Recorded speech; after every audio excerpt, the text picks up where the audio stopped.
Hi, welcome to episode 83 of the American Tributaries Podcast, where to break out of the bubbles we all live in, we're using modern technology to explore the various currents of people in our great country, kind of like a 21st century Lewis and Clark journey. I'm your host, Michael Whitten, here in Brooklyn, New York, and thank you for joining me in this exploration of America. Today, I'm thrilled to be joined by Dr. William Richter, who lives about 1,200 miles west of me in Manhattan, Kansas. Bill is a professor emeritus at Kansas State University, where, among other things, he was an assistant provost and head of the political science department. We were connected by a very dear friend, Sean Wisman. So thank you, Sean, for connecting us. And thank you, Bill, for joining me today. How are you doing? And could you share a bit of your story? Doing great. Thank you very much, Michael. And thanks for having me as part of your series. I've enjoyed looking back at some of your earlier episodes and found it very interesting. Thank Uh, you. you, uh, I guess, you know, the long view is I was born in Southern California, grew up in Oregon, spent 3 years in graduate school in Chicago, then taught for 2 years in Hawaii, came to Manhattan, Kansas in 1966. Have been here ever since, except for trips to Asia and elsewhere during that time. And so um, uh, Kansas State University has been our academic home for a good amount of time. And we uh, and in that connection, I had Sean as a student many years ago and enjoyed doing so. Glad to connect again. Yeah, yeah. Um, so I guess you had been all over the place when you finally. I mean, this is obviously a long time ago, but what was it about being in Manhattan, Kansas, that initially kind of, I mean, kept you there? I mean, there's always, I guess, academic jobs all over the country. I know they're hard to get, but you obviously were very happy there. So what was it that initially Well, attracted when you? we came here, we assumed we'd be here for at most 5 years. And most of the people, I think, that are with the university didn't expect to be here for a long period of time. But 3 years after we came, we returned to India for our second trip. And then we were back for a couple of years and back to India again, and then back for 2 or 3 years, and then to the Philippines and Pakistan. And by the time that process was over, our kids were in school and we were pretty much settled in here and into involvement within the university. And so it sometimes seems surprising to us that we've been here as long as we have, but the Kansas State University is a very good place to work and Manhattan's been a good place to live. So we've very much enjoyed that. Yeah. Um, so what? I guess first I see you wearing the Kansas State purple. We are, yeah. Yeah, I chose purple as the colors for American Tributaries because I thought it was a red and blue together, and surprisingly, you don't see a lot of purple. Like I actually deliberately will shop just looking for purple clothing, and there's not a lot of it out there. It's really surprising. So I might have to get myself a Kansas State shirt though. Yeah, thanks for noticing. so, um, so you had mentioned that you were traveling to Asia. What was that like? What was that response? What brought you to, I guess, be involved with things over there? Well, the life for us has been a lot of fortuitous circumstances.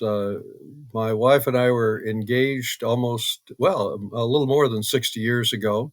We'll be celebrating our 60th anniversary in August. Wow, And congratulations! about 2 weeks after we were engaged, she received a grant to the East West Center in Honolulu to do a master's degree. And I figured if we were going to get married, I would need to find a job at University of Hawaii. So I managed to get a part-time teaching job, and that really tipped my dissertation plans in the direction of Asia. So the first trip was on. I was doing my doctoral dissertation research on Indian language politics, and she was working on her master's degree.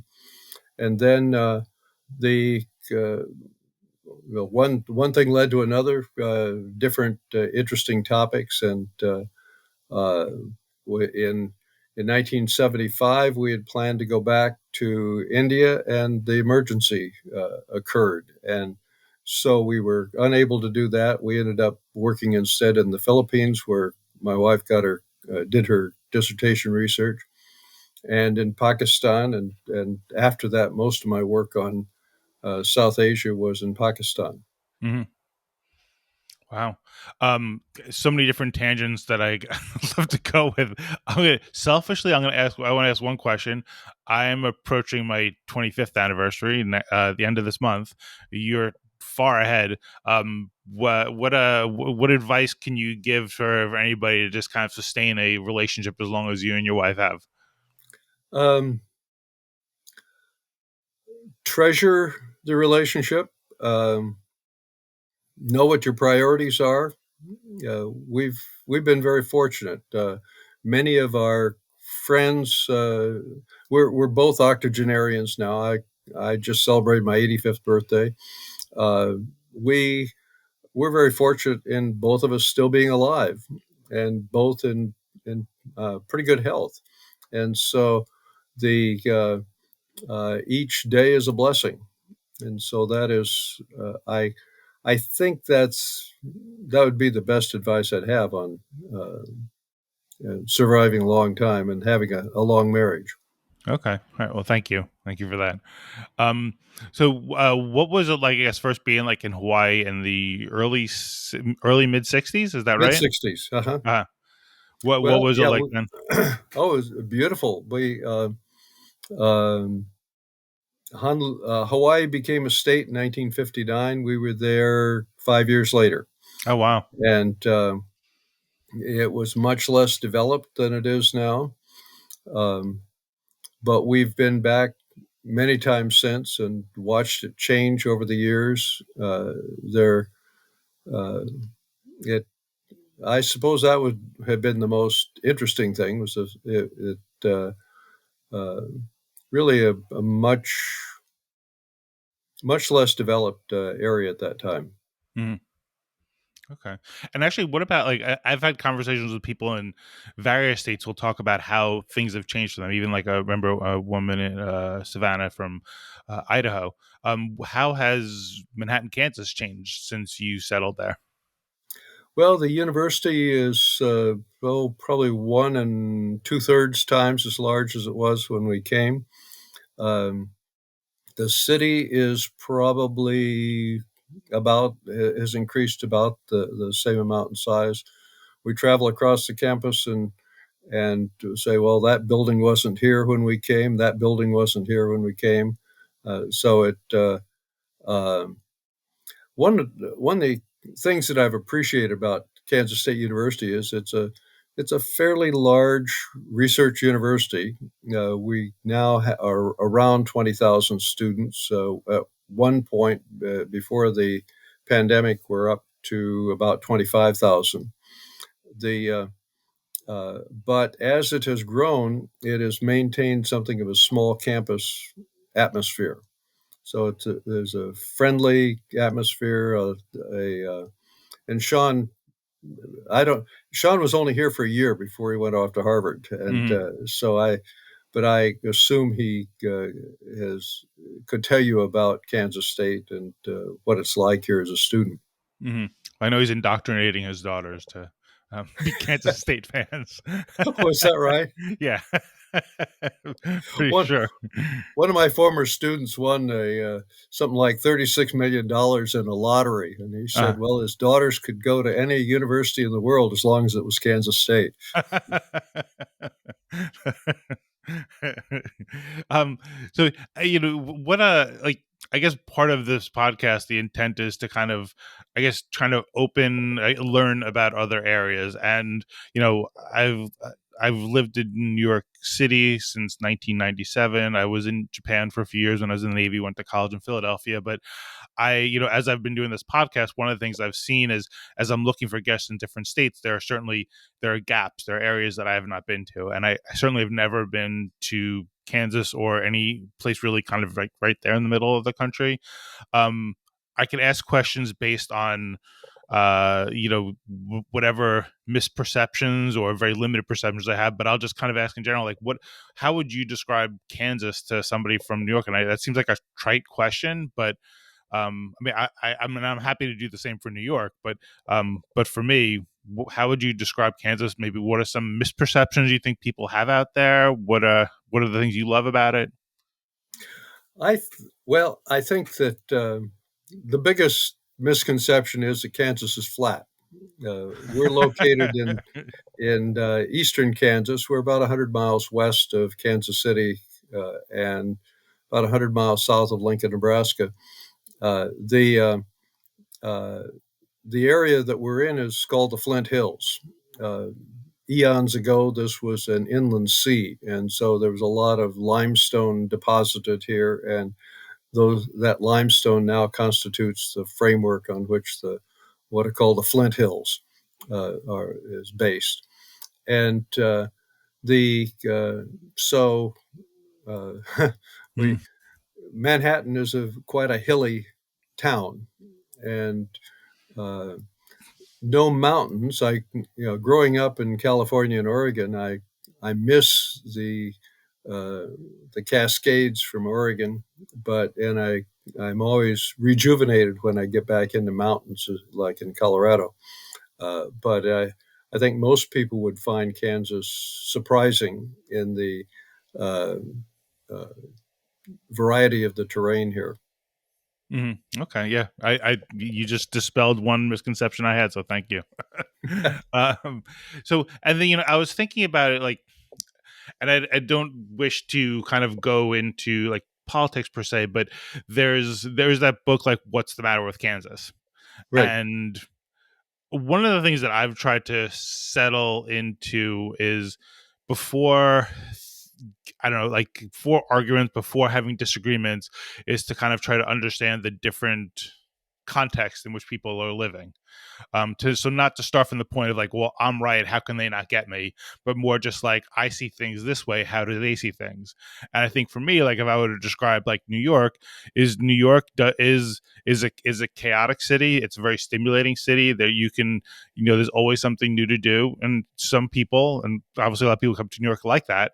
There's a lot of people who are just like, it's too much, and it's oftentimes it can be too much for New Yorkers as well, but this is what I like, and that's fine. You don't have to like it. I felt like when I was thinking about that book, it seems like a very, I don't know if it's like condescending, but it's very strongly, it's kind of already saying what its opinion is, and it doesn't allow for different views on life. What's the perspective of living in Kansas, is where you think like somebody from New York wouldn't necessarily understand it, not because they're wrong or right, but just because it's a totally different outlook. Good question. Um, and I guess it's difficult for me to characterize Kansas. I think that uh, there is as with elsewhere in the country, there's a considerable amount of disagreement among the population. That came out a couple of years ago when the big vote on abortion, uh, I think, surprised the country when the voting public in Kansas agreed to continue the right to abortion here. The um, There is Manhattan.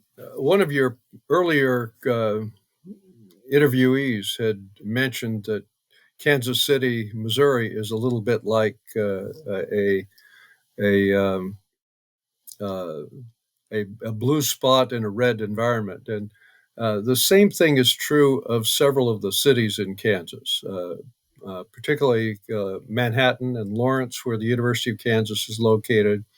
To some extent, Hutchinson, others, even some smaller towns. But so there is a fair amount of political variety. One thing I mentioned in previous communications that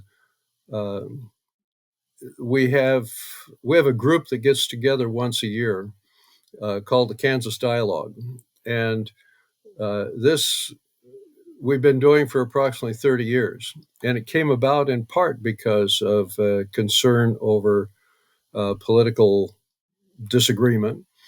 Sam Brownback, who later became governor of Kansas and U.S. Senator, um, Sam attended a Renaissance weekend in South Carolina. I don't know if you're familiar with the Renaissance weekend, but Yeah. and he said we need to do something like that in Kansas. So he came back and he talked to. Um, not sure how many people he talked to, but seven of us became what were called conveners of the first Kansas Dialogue, and that was in the early 1990s. And since then, we have been meeting almost every year for to get together for a weekend just to talk, Hmm. with the assumption that sharing perspectives from across the state and as much as possible from across political, social, racial spectrums is beneficial. And so I, Sam, I think later became he no longer attends, and I think we uh, our conversations are a little bit poor for not having his perspective included. Hmm. But we have roughly it has varied. We sort of cap it at about 125 people for the weekend. Uh, During the pandemic, we were down to about 60 out of safety concerns, but it's a everything's off the record. Um, so it's a good opportunity for sharing perspectives. And how do the conversations unfold in a way where people are really listening, or is it, or are people waiting to say what they want? And how do you kind of encourage the listening versus just kind of feeling like, somebody wants to just say what they have to say? We have both both plenary and concurrent sessions. It looks a little bit like a professional conference Mm. in terms of how it's structured. But in each of the sessions, there will be moderators, and part of the we have basic ground rules that say you you shouldn't dominate the conversation. You should listen to others, and I think in general those are pretty much followed. Hmm. And then of course there's a lot of informal conversation, over meals and in the evenings, and uh, so it's simply but it's the whole purpose is just simply to talk, to share each other's company, and to celebrate Kansas. Yeah, that's great. And I think, well, I guess you used to, obviously political science is your specialty. Was it oriented solely towards like Asia, or was it a mix of different things? No, in each year when we select, well, when uh, people indicate that they're interested in participating, Hmm. each year we have perhaps as many as a quarter of the participants are newcomers. The uh, they're asked what they want to talk about, and then the conveners meet for two or three times during the summer in preparation for the weekend and pull together topics that fit people's interests. Hmm. Sometimes they are serious things like tax policies or uh, how how we can understand one another better, or Hmm. and sometimes they're frivolous, well, or may seem frivolous, like what I wish my mother had taught me, or Hmm. 25 years ago, what did I do in Y2K? Hmm. Uh, the We've had at least a couple of sessions at various times on death and dying, and uh, so it can be economic, political, um, cultural, uh, or whatever people are interested in talking about. And do you find, does that, I mean, it sounds like you're having then like kind of good, healthy conversations, dialogue in that group. Does that reflect what's happening in Kansas as well, or is it Yes, as it's it is? we. I would say that. 95% of what we talk about is, well, most of what we talk about is focused on Kansas issues and activities, Mm-hmm. uh, and or national. Very seldom do we um, get into talking about international affairs. Mm-hmm. Okay. Um, and I guess as a political scientist, how have you viewed what's been happening in the country, in the United States for like the last, I don't know, like 8, 10 years, maybe longer? I have viewed with some amount of concern what's been happening for the last 40 years. I Okay. mean, I think that some of what we're seeing came about with the election of Ronald Reagan in 1980. Mm-hmm. And the um, my uh,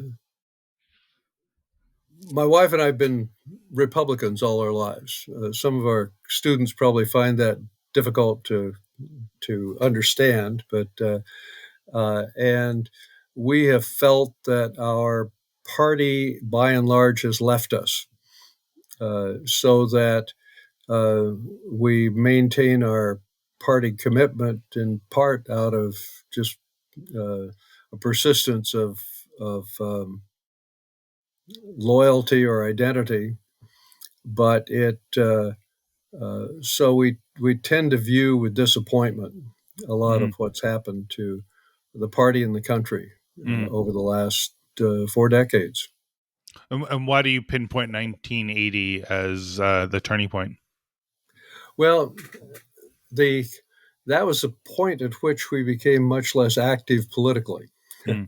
and um, we had um, we had been I I ran the campaign of John Anderson in Riley County, Okay, I remember and that. we won uh, as a result of our winning the primary here for John Anderson. We were slated to be delegates to the Republican convention in Detroit.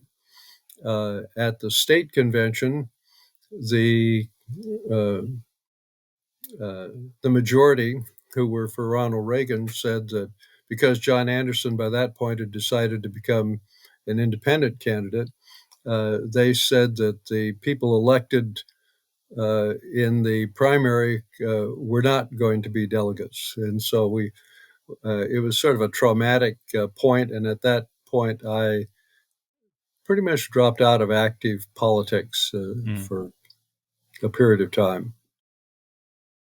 Okay. Um, and do you think, like, I've heard different theories as far as explaining why things feel more polarized, more there's it feels like there's less discussion. I personally, and I emphasize the word feel, I don't know. I think there are various interests, media, political, who are incentivized to kind of stir up the animosity or the differences that are out there.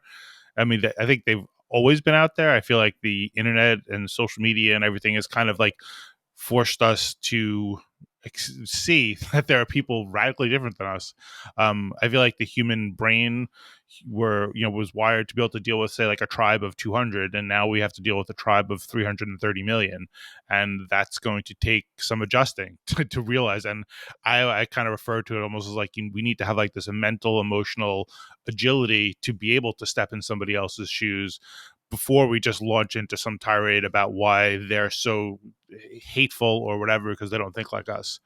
And I think, to me, what we're going through is an inevitable adjustment to a revolutionary new technology. That's how I would kind of frame it. I think there are other things, like, to me, I think when I came out of college, which is 1993, the world was opening up in a way it had never been opened up before because the Cold War was over and technology was connecting us, and you could go anywhere. And and my personal theory is I do think that my generation in particular kind of came of age at a point where we became more focused on what was abroad, and I think we lost sight of connecting with our own country.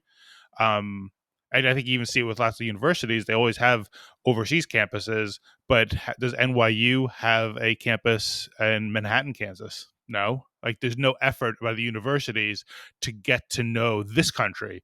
It's far more sexy to say you're in Dubai or Paris or, Tokyo than it is to say I'm in Boise, Idaho, or something like that. And I think that's where we need to start putting more of a premium on, because we are all interdependent, interconnected. That's my long-winded explanation of why I think where we are. But I'd certainly love to hear what you think. Well, there actually were, I don't know if it still exists, but there was a program, I think, called the National Student Exchange, where students from various colleges in the United States could spend a semester at another college in the United States as part of this exchange, very much like student exchanges internationally. And I don't know of any students who did that, but and there are, um, when I was in college, uh, well, my wife participated in a Washington semester program in which students from our university on the West Coast could spend a semester at American University in Washington D.C. Hmm. And so there have been opportunities of that sort. The the 1990s were an interesting period. the um, yeah you On the one hand you had a a deepening of the rift. You had the Newt Gingrich shutting down of the government, and the in some ways uh, the 1990s were a reaction to um, the Nixon presidency in the 1970s, and the fact that you uh, I there's a lot going on there, probably more than we have time to get Yeah. into here. 1990s is also, I think, a very, we missed some opportunities worldwide. We had operated for several decades with the ideology of containment, and and by and large, containment had won, and we failed to find an adequate operating system for understanding and dealing with the world following that.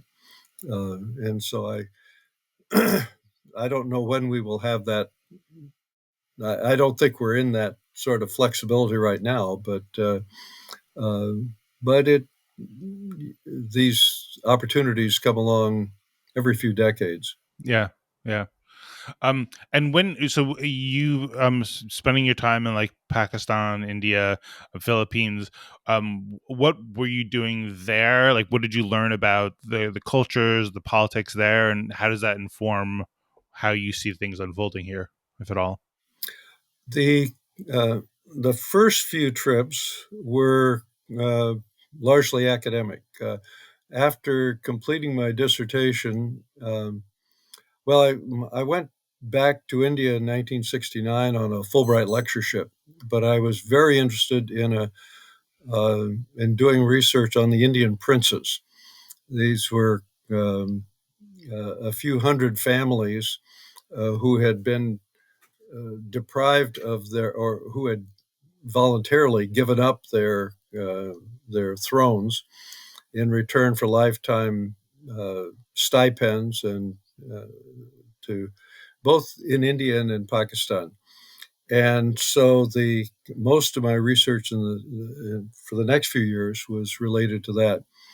Um, then in the early 80s, I testified in Congress concerning aid to Pakistan. This was as the first Afghan war, first American Afghan war there.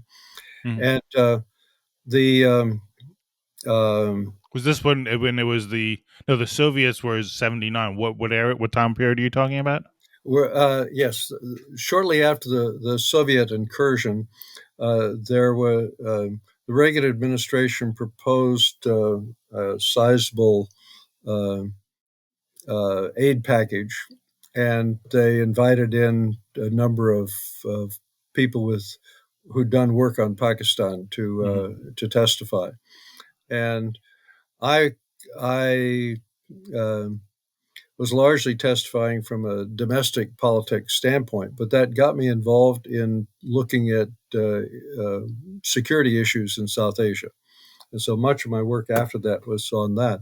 In the let's see, in um, 1990, well, see, I was back a few times for lecture tours in 1985, 1988. In 1990, I was invited to participate in a democracy assessment and strategy for Pakistan. And that uh, got me into a couple of things that were less academic research oriented.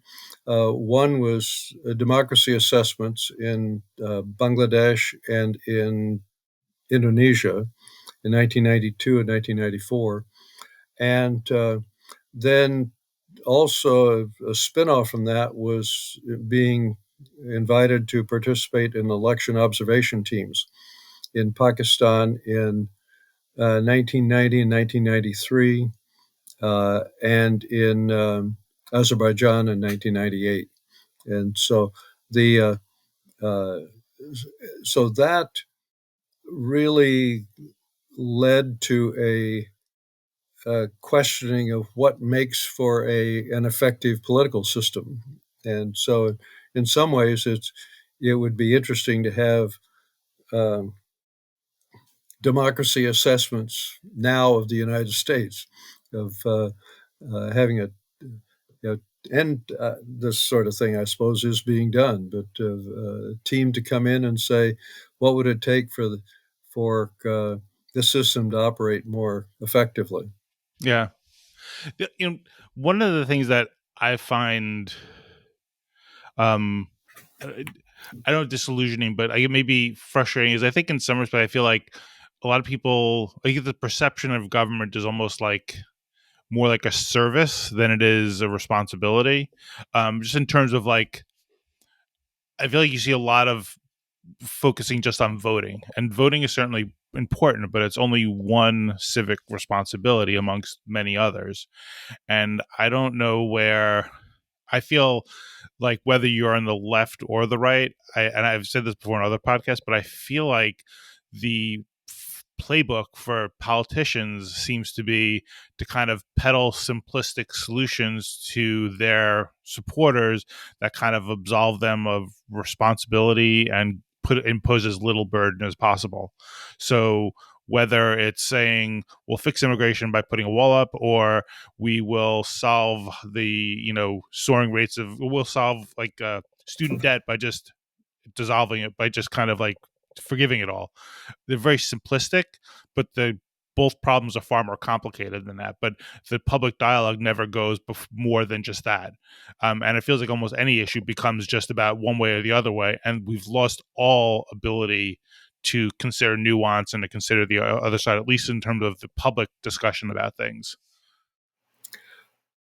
I think your comment earlier about technology contributing to this is probably a factor that it um, talk radio and um, some uh, television stations. Uh, I think their success is built upon angering people, riling people up, and that I think, and that may be an overly simplistic way of characterizing it as well, but I think that has contributed to this sense of us versus them. There, we do have. Sean may have been involved in this, but for several years I would use in class a game called Bafa Bafa, and it I don't know if you've heard of it, but it No. is um, uh, you divide people into two imaginary societies, and one is very touchy feely and the other is very contractual. The and within the course of about an hour, they participate in their uh, societies and they send ambassadors to one another and they get into conflict because they have different modes of operating. But what is really interesting is when the game is over and you debrief everyone and you say, okay, which of these societies would you rather live in? Mm. The people living in the in society A predominantly are convinced that that's the best society, and the people living in society B are convinced that that's the best society. Mm. You within an hour's time, Mm. people have created loyalties and identities that regard their in group as in and their opponents as opposition, if not enemies. Yeah. You see it at football games with Mm. people, becoming uh, almost violently loyal to their side and disliking the other side. Yeah. Uh, so it's it's not that unusual to see this sort of division within society. Right. Um, and even a more trite thing, and this is what I guess that's I guess the media has a but maybe there's also a difference between like things that aren't as important or not. But even like something as simple as Taylor Swift dating Travis Kelsey becomes like this thing. Like at first, oh, that's wonderful. Then all of a sudden, it started to become politicized, and then it starts to become criticized, and then people are accusing Travis Kelsey of being an alcoholic and worrying about Taylor. It's like I think there's also the human part of it, and like as far as maybe. Or are we just elevating the most ridiculous voices to get those clicks and those likes? And it could be Taylor Swift, but it could be politics as well. Is the whole system now rigged to just always elevate the most extreme clickbait? I'm not certain why. The uh, I think part of it is that um, in any relationship there is conflict uh, and there should be a an underlying degree of coherence or uh, shared values. And sometimes we get so involved with the conflict aspects that we forget about the shared values. Yeah. Uh, you you you asked earlier about what it takes to have a long marriage. Uh, I think sometimes it takes that continued awareness of the shared values and Hmm. uh, the sharedness Hmm. of the relationship, and we do tend to lose that a lot in American politics these days. Yeah, and also even I guess that shared values, but also even if we're not shared, that interconnectedness, because that's the thing I That's also right. feel like is like we depend on each other. We're still in the same political unit. We still all share the same language. We all kind of sprout roughly from the same history. Um, yeah, I I guess when I try to think about one of the things I wonder is if government if we've gotten if and this is speaking as somebody who's always voted Democrat, but is the idea of big government really outdated for the current society? Like I just read this book called From Gutenberg to Google, and one of the things they talk about is how the way basically they talk about different network revolutions. They talk about how Gutenberg and the printing press was a network revolution, how the train and telegraph was a network revolution, but it was the train and the telegraph that centralized things. And now with the internet, things have become far more dispersed, and you don't have that centralization. There is obviously centralization with like big data and technology companies, but just in general, you things are dispersing again. So what I wonder is like, do we need to start thinking about like government as far as like, yeah, there's differences, and maybe we need to stop worrying so much about what other people are doing in other states and think about how each context has its own way of dealing with solutions, has its own strengths, it has its own weaknesses, and needs to come up with its own solutions. I don't know, but I'm just kind of talking off the top of my head. Well, two excuse me, two things that come to mind. One is I was reminded earlier in our conversation of uh, Madison's Federalist paper number 10, where he talks about faction. And you're familiar with the Federalist Papers and the, but Yeah. in that he says, we're always going to have disagreements. We're always going to have divisions, um, the uh, and what you need to have are if um, uh, you need to have a system in which you don't have a permanent majority of one opinion over another. And he said one way you have that is by having a large republic. So the Federalist Papers, in part, is arguing for the having the whole country rather than these small communities. Uh, and the only problem with that is that technology has made it possible to have a national majority. It's Hmm. made it possible to mobilize a base Right. to support one opinion or another, and even to come to power that way.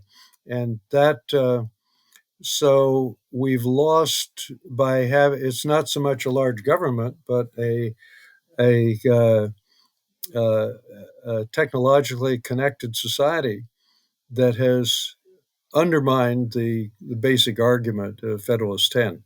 Yeah.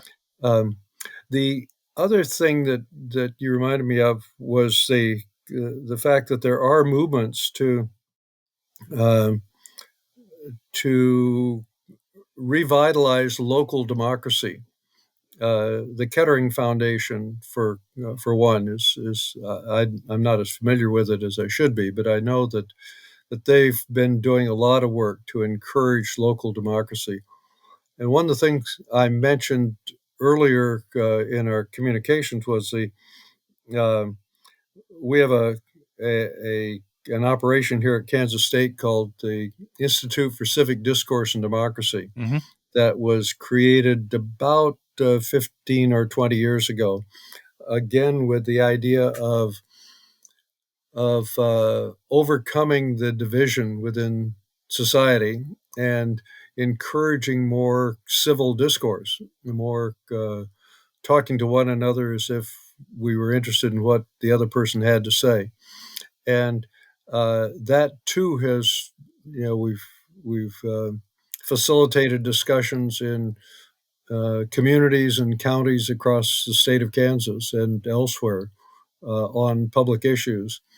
And uh, those sorts of things, I think, are share with you the concern of um, government becoming too distant and trying to bring it back to conversation to because in effect, I think politics is simply, by one definition, the way in which we solve our collective problems, and that requires discourse.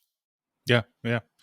And the when I think about the different contexts, the most glaring example I remember is from a discussion with another guest who was he lives in Wyoming, and he's actually a mutual friend of mine and Sean's.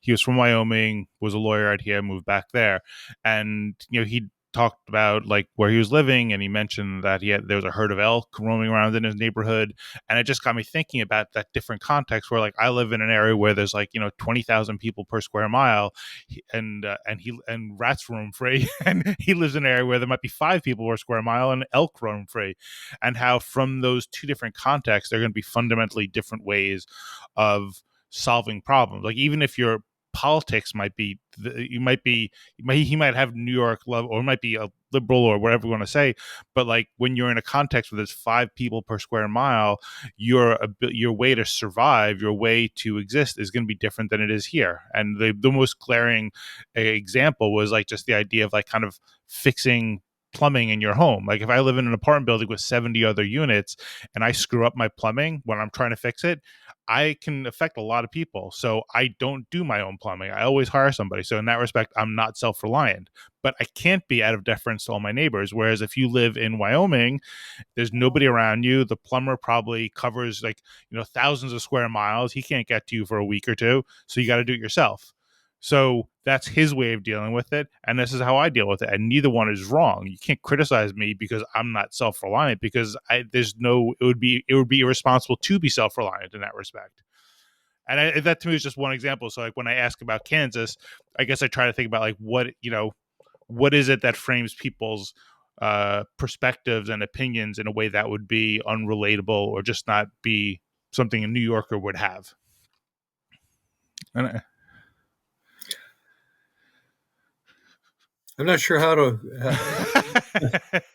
well, I guess like like in New York, it's always a constant state of like flux. People are kind of coming in, people are coming out, and you're drawn to this because there's so many people. And to me, at least, there's opportunity. Like things, as I mean, like if you go back to the pandemic, like things can go viral very quickly when you have so many people densely packed. So that's why you sometimes have like new ideas that come from New York or new kinds of restaurants because.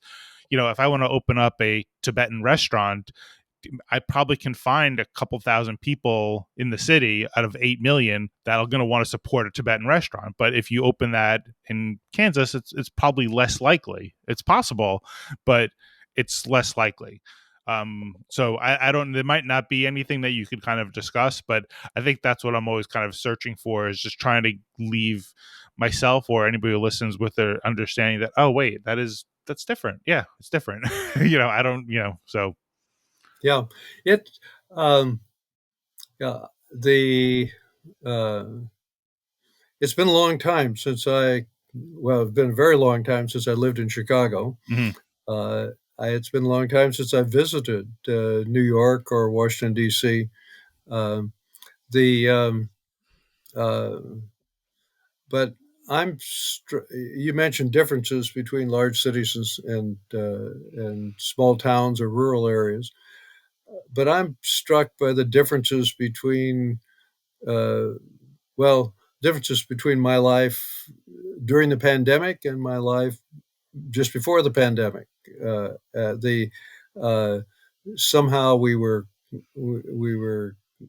transformed into being much more isolated, and the fact that we're communicating electronically now uh, is a for me a function of what life was like during the pandemic, and when Zoom became a way of even our the group that I get together with for coffee on Wednesday mornings met for a while during the pandemic by Zoom, Mm. even though we were all in the same town.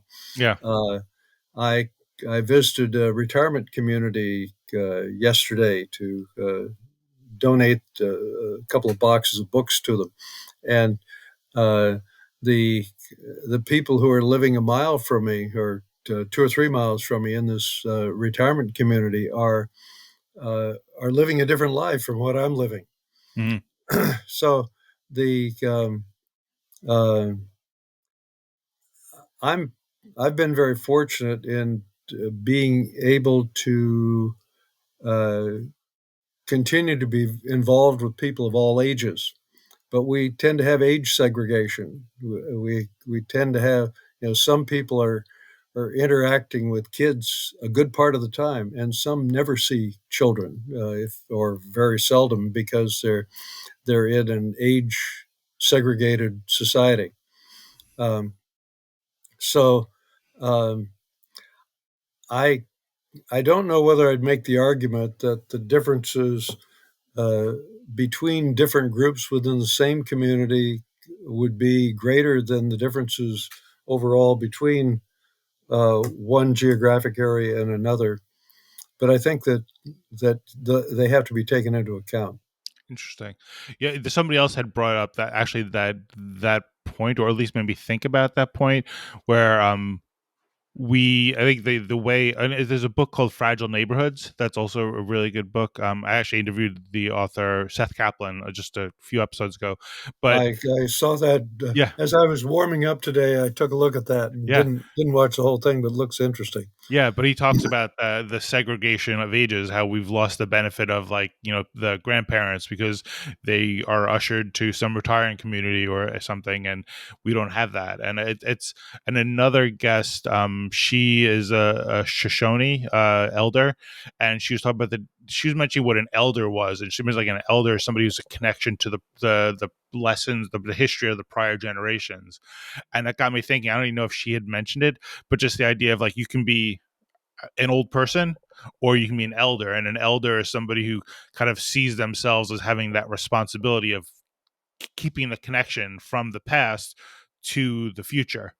um and I think that to me was a pretty profound realization of like how, there's so many different kinds of directions of connections, but that's another one that we've kind of lost sight of.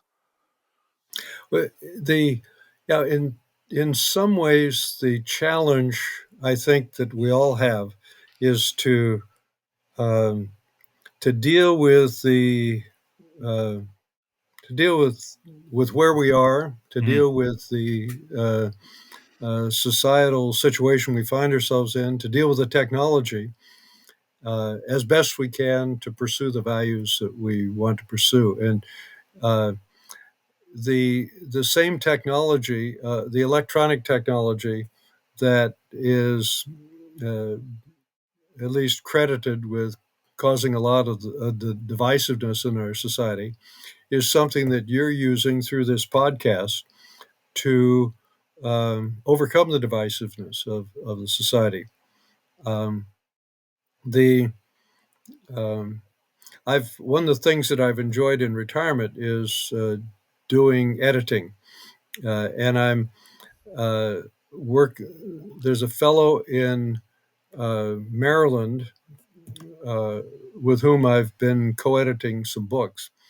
We've never met in person.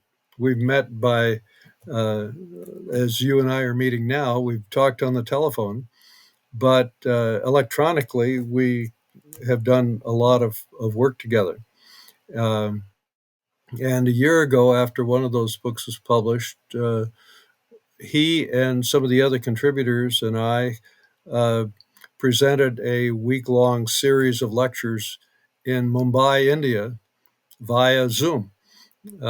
And so uh, the the magic of the technology can unite us as well as divide us.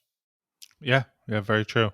And the just I think talking about what you were sorry. my I didn't have my third cup of coffee, which I absolutely needed to get through. um no, I think that's true, and I my perception of things is I think people on the ground level are more looking for that kind of common, like looking for those connections. I think that in a top down media world, we're still kind of being fed things to kind of get, you know to get the clicks or the donations that people want. But I think in general, my sense is that people are kind of tired of that and want more of that connection. To me, I think the other thing is like, I think the idea, you don't want to have a government, you don't have a society where people can't argue. That's a dictatorship, right? Right? Or Yeah, so we want to have. I think to me, in some respect, like people, we shouldn't see the argument as a bad sign. It's a good sign. I think it's unhealthy when there's the name calling. There's unhealthy when you're not listening. It's unhealthy when you won't, like you can go back to like 2020 where like you the election is disputed, but you also can go back to like however many times like a Supreme Court decision comes down and people are like, well, screw the Supreme Court, we need to add more judges, we need to do this. Like people, we need to, I think, be more, I don't know, sportsmanlike isn't the right word, but we need to kind of like accept the system and stop seeing everything as so adversarial. Even like when you talk about like history, I think I, I always feel like sometimes I got to preface. I know that I'm a white heterosexual male, who's okay financially enough to do this. Um, there were many flaws in the initial system that was set up in the 1780s, but that was the best system they could get at the time. Like what I try to tell my kids is like, look, before that there was no option to create your own government, so what they were doing was revolutionary. It was far from perfect, but that was the best you were going to get, because what they were building off of was aristocracy and kingdoms, and you had no rights. So we're better than we are, and we should always be kind of improving. So to me, I think like looking back at the history is kind of like, I think we have to acknowledge the bad parts of the history, but we have to understand their context and say we've got to build on that to get better and better. And there are things we're probably screwing up now that will have to get proved in future generations, but we can't deny it and we can't sugarcoat it. But I also think we can't be so self-lamenting about what's happened in the past. We have to be aware of it and fix it, but we can't. And I think maybe that goes to the idea of what's the shared mission, what's the shared principles. If we tear down those principles of our history, then there is nothing uniting us. I'm reminded of a book uh, read many years ago called Finite and Infinite Games by a philosopher named James P. Carse, Carse. And Carse argues, well, he draws a distinction between finite games like chess and checkers, in which you play within the rules, and infinite games like politics, in which, among other things, you play with the rules. You're not only seeking to further your own uh, side of the game, but you're also seeking to change the boundaries so that it benefits your side of the game. And the and he concludes by saying life itself is an infinite game. That uh, and I tend, when we're talking about how the system operates, we're I tend to look upon these sorts of things as games, as they're serious games. There's not frivolous in there being games, but they are, uh, uh, and participating in society is like participating in a game. It is uh, not only pushing certain values, but it also is it's being alive. It's being a part of it's being a part of what makes life. So um, the other another thing that you caused me to think of while we were talking about local initiatives, and uh, I've been struck by the extent to which local communities have benefited themselves by uh, nonprofit organizations. The nonprofit sector is uh, doing some really remarkable sorts of things. We've got a a local community foundation that was founded about 25 years ago, and um, we just recently held what we call Grow Green Match Day, which is we've had a benefactor who is willing to match donations, and we had 91 organizations uh, raising funds for their endowments. Uh, the total amount of public giving on one day, Earth Day, on April 22nd, was was $1.75 million, Wow. and that will be matched 50 cents on the dollar up to a certain limit per organization, so forth. But for a community of a little over 50,000 people, uh, uh, that it shows a tremendous amount of local commitment to helping fellow citizens, and that, I think, is an aspect of what happens in our society that often gets overlooked. Yeah, that's great. We're approaching the 1 hour mark, and I feel like I would be remiss if I didn't ask while we're talking about division. Um, Kansas State versus University of Kansas. Wait, we'll start. So, what can I ask? This is a very ignorant question, but is there a fundamental difference, like for any state, when you have like Michigan State versus University of Michigan, you have Kansas State versus University of Kansas? Is there something that separates, makes that? Is there something that fundamentally is different between those two kinds of campuses because one says state and one doesn't?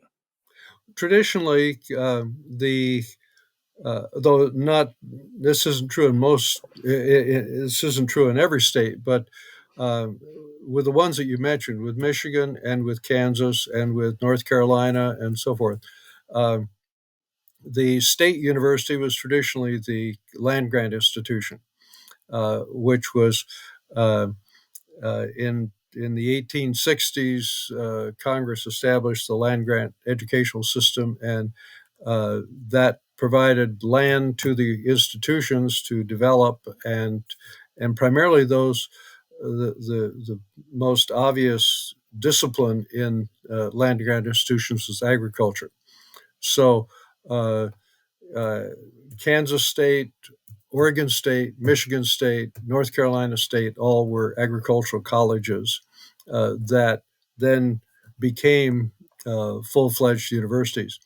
But that, and Kansas State was established well before the University of Kansas.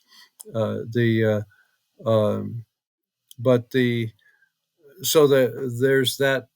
I typically there's that distinction between them, and there are students who are rabidly, uh, supporting one side versus the other. Um, as faculty, we were really never that motivated by the division. My Hmm. wife got her PhD at the University of Kansas, commuted from here to Lawrence to attend classes there, and so um, we um, uh, we've got friends at both institutions. So uh, I think it depends a lot upon what your situation is within the university.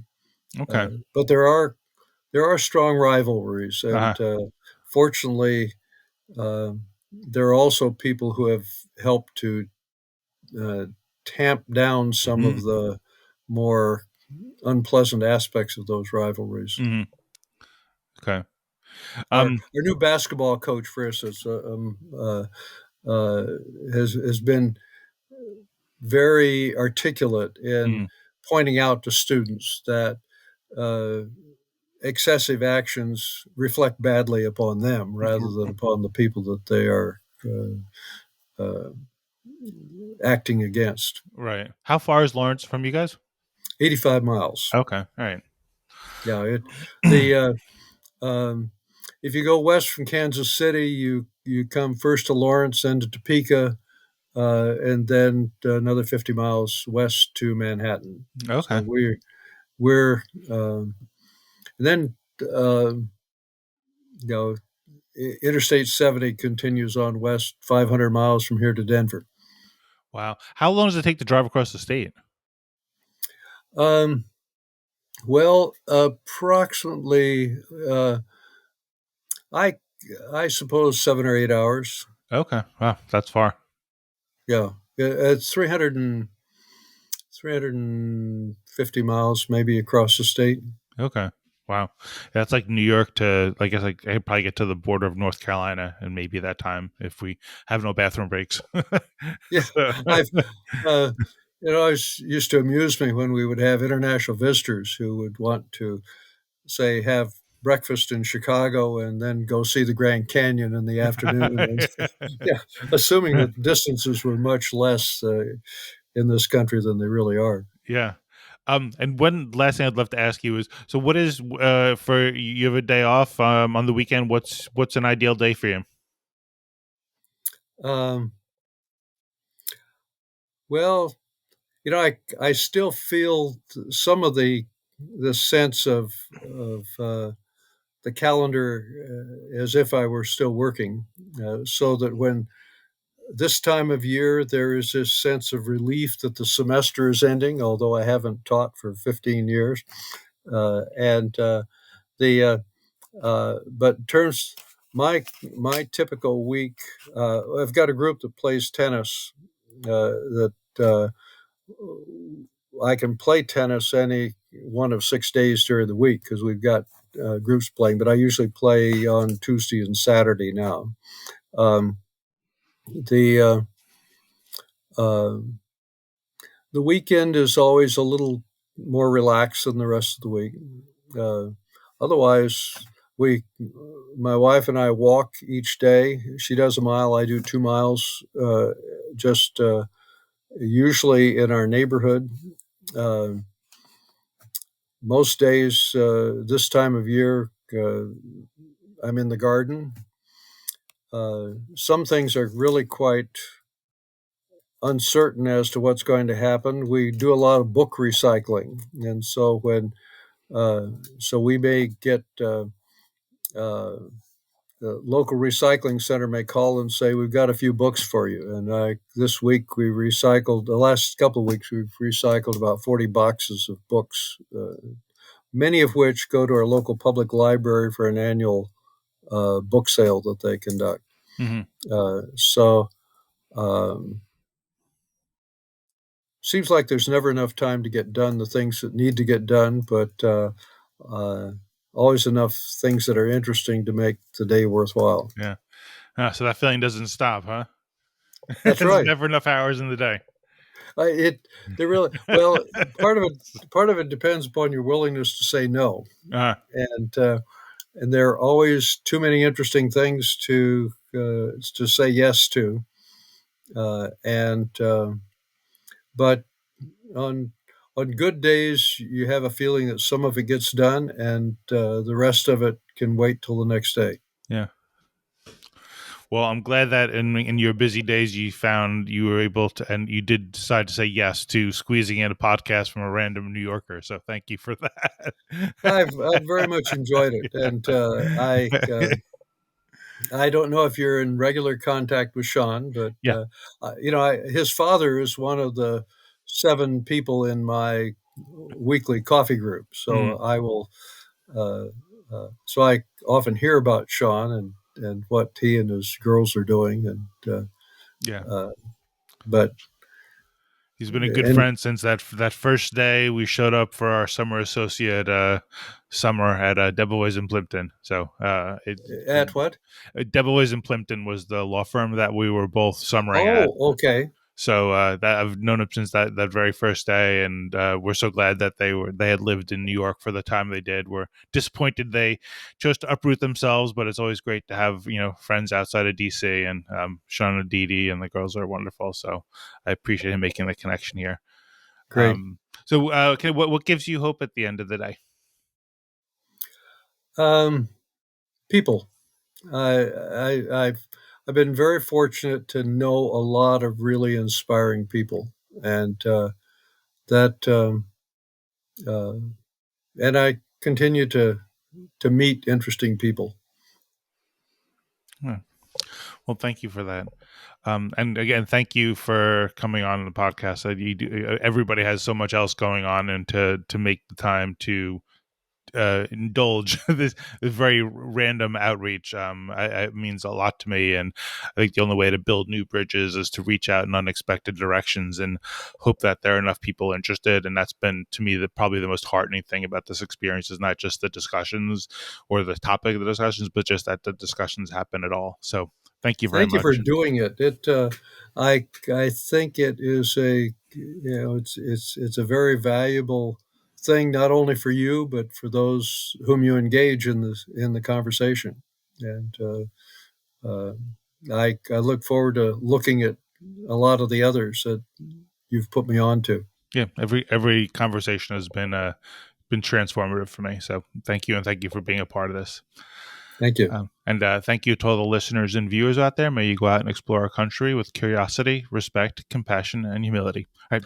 Thanks so much, Bill. Thank you.